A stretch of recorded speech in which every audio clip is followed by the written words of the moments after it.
Donc, ce que je vais vous montrer, c'est l'utilisation de Redux. Et la première chose que vous faites lorsque vous avez besoin d'installer ce manager, state manager global, c'est que vous allez dans votre petit terminal. Alors, en l'occurrence, ok, on supprime ça et vous faites npm install. Et là, vous n'avez pas le choix, c'est redux.js/toolkit. Et vous installez aussi React Redux. Voilà, un truc comme ça. Et donc vous vérifiez ensuite que les informations sont bien ici, React Redux et Redux.js-toolkit. Donc les deux, vous avez besoin des deux pour faire fonctionner Redux dans une application React. Donc une fois que vous avez ça, la première chose que vous faites, enfin la seconde donc, c'est de créer un store Redux. Donc vous allez dans Source, vous créez un dossier app et à l'intérieur vous écrivez par exemple store.js. Ça correspondra à votre store. Donc au début vous n'avez pas ça, vous avez effectivement juste config store, donc vous devez ajouter config store plutôt. Et ensuite ça vient après justement. Donc d'abord vous avez quelque chose qui est vide, donc il n'y a ni ça ni cette partie-là, puisque ça c'est des choses qu'on fait par la suite. Donc vous êtes plutôt dans cette situation initialement.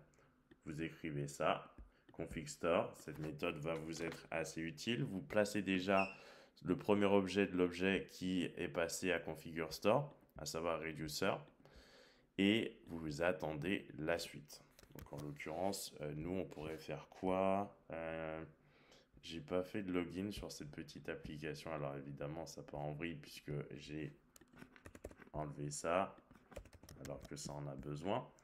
Donc voilà. Donc, étant donné que c'est une application de création d'employés, c'est pour ça qu'en réalité, ce que vous voyez ici est écrit de cette façon. Donc, où est-ce que j'ai créé justement tout ceci? En gros, juste après avoir créé effectivement votre store, vous créez un dossier features à l'intérieur. Vous créez un dossier qui est l'objet finalement qui porte le nom de l'objet domaine ou d'un des objets domaines de votre application. En l'occurrence, pour nous, c'est employee. Je l'ai mis au singulier pour pas qu'il y ait des problèmes avec le S de slice et le dernier S de employee au singulier. Et le truc, c'est que ensuite vous créez un petit dossier et un petit fichier et vous lui donnez le nom de votre objet domaine suivi de slice.js pour bien voir qu'en réalité vous utilisez toolkit et create slice en réalité. Donc, comme je vous le disais, vous importez create slice de Redux.js Toolkit. Vous initialisez votre state. Donc, au début, moi, j'ai mis data de points et un tableau vide. Donc, data correspondant à la première propriété du state. Donc, data. Ensuite, j'ai créé mon slice, employee slice avec create slice, puisque je l'avais déjà importé. Vous auriez pu évidemment mettre tout ceci directement là, hein, ça n'aurait absolument rien changé. C'est-à-dire que si vous avez un peu la flemme, eh bien vous écrivez ça de cette façon, rien ne change sous le soleil. Donc voilà, c'est la même chose. C'est juste pour dire qu'en réalité c'est votre state initial ça et que vous allez être amené à le faire évoluer. Donc vu évidemment c'est pas mal inspiré hein, de ce genre de choses puisque quand vous en tout cas Pina parce que ça ressemble pas mal avec cette idée de state initial etc. et d'actions effectivement puisque avec Redux on a des actions donc ici on n'a pas de getter avec je voulais dire Pina on a des actions. Ici, on n'a pas la possibilité de faire un getter, mais c'est possible à l'extérieur de ça de toute façon, voire même à l'intérieur, mais là, on va pas le faire. Et on a reducers qui correspond aux actions de Pina si vous avez déjà utilisé ce store manager store partagé. Store manager partagé, shared store manager.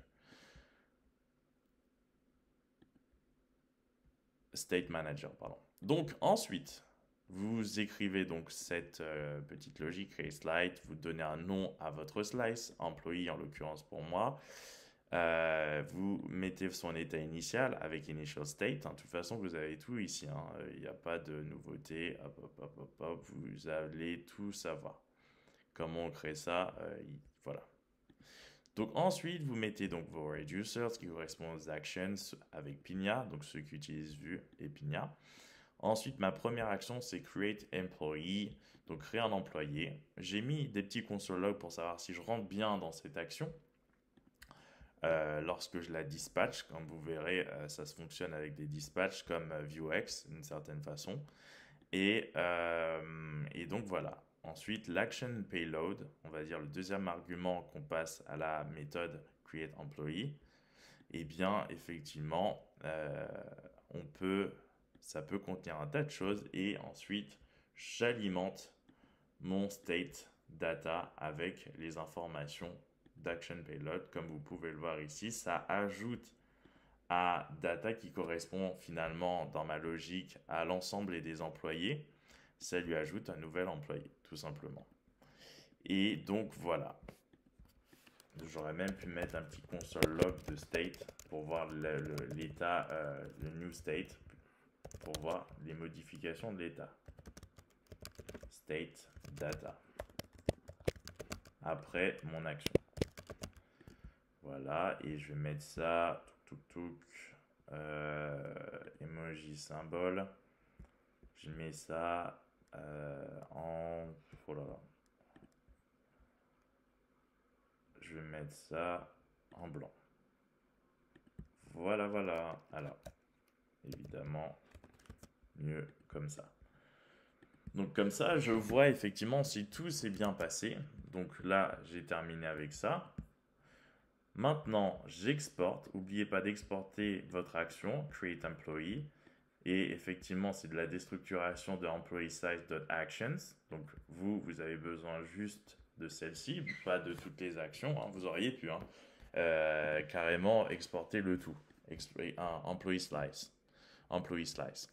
Et là, par défaut, vous exportez le réduceur de employee slice. Alors faites attention, c'est pas reducers avec un S, c'est réduceur au singulier. C'est une certaine importance. Vous les exportez où? Eh bien, dans le store. Et donc, vous l'importez ici, votre employé reducer. Donc, vous lui donnez un petit nom. Hein, moi, je l'ai appelé comme ça.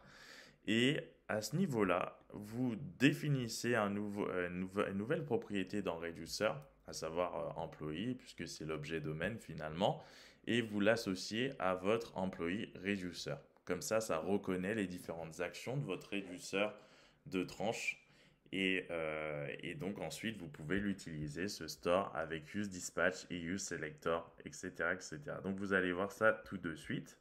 Donc en l'occurrence, c'est dans le component form.jsx que j'ai besoin des informations et aussi de l'action createEmployee. J'ai besoin de useSelector et useDispatch de React Redux pour utiliser effectivement createEmployee et pour, d'une certaine manière, obtenir ou récupérer les informations de mon store.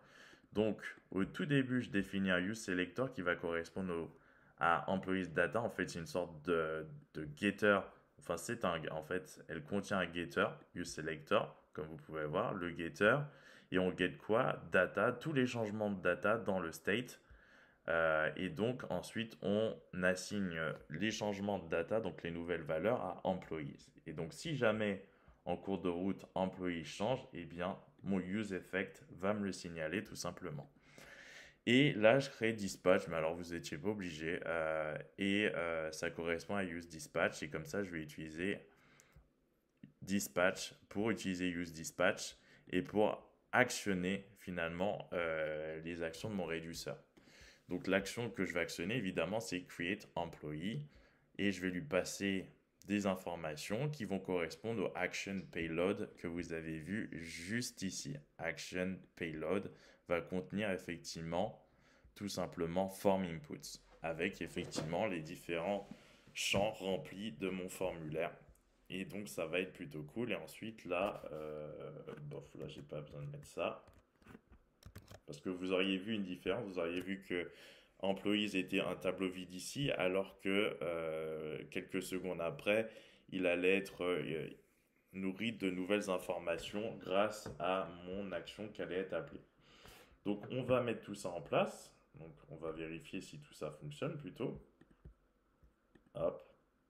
Donc vous voyez que mon onSubmitForm, c'est dedans que se trouve effectivement le dispatch. useEffect, c'est à l'extérieur. C'est là juste pour surveiller les changements de valeur de ces dépendances. La dépendance de ce useEffect là, c'est form input. De celui useEffect ci, c'est employees.